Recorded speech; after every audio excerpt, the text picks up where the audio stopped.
Puttapaka silk society మాజీ కార్యదర్శి. పుట్టపాక పరిస్థితి చేనేత పరిస్థితి రోజు రోజుకు దినదిన మొత్తం దిగజారిపోతుంది. పద్మశాలి చేనేత రుణాలు రైతుల్లాగానే 2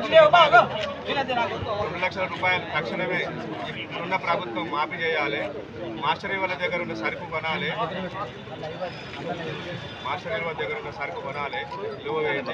సరుకు నిలబడే వల్ల పని కల్పించలేకపోతున్నాము. సంఘాలు ఎలక్షన్లు ఎమ్మటే నిర్వహించాలి కదా ప్రభుత్వానికి చెప్తున్నాము. రుణాలు మాఫీ చేయాలి. ఫిఫ్త్ బంధు యథావిధంగా కొనసాగించాలి.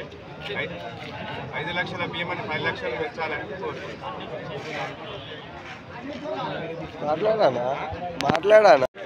మా గత ప్రభుత్వం కంటే ఈ ప్రభుత్వం చాలా ఇబ్బందిగా ఉంది. 7 నెలల నుంచి పని లేక రోడ్డున పడ్డాం. పిల్లలకు పుస్తకాలకే కానీ అన్నిటికీ ఇబ్బందిగా మారుతుంది.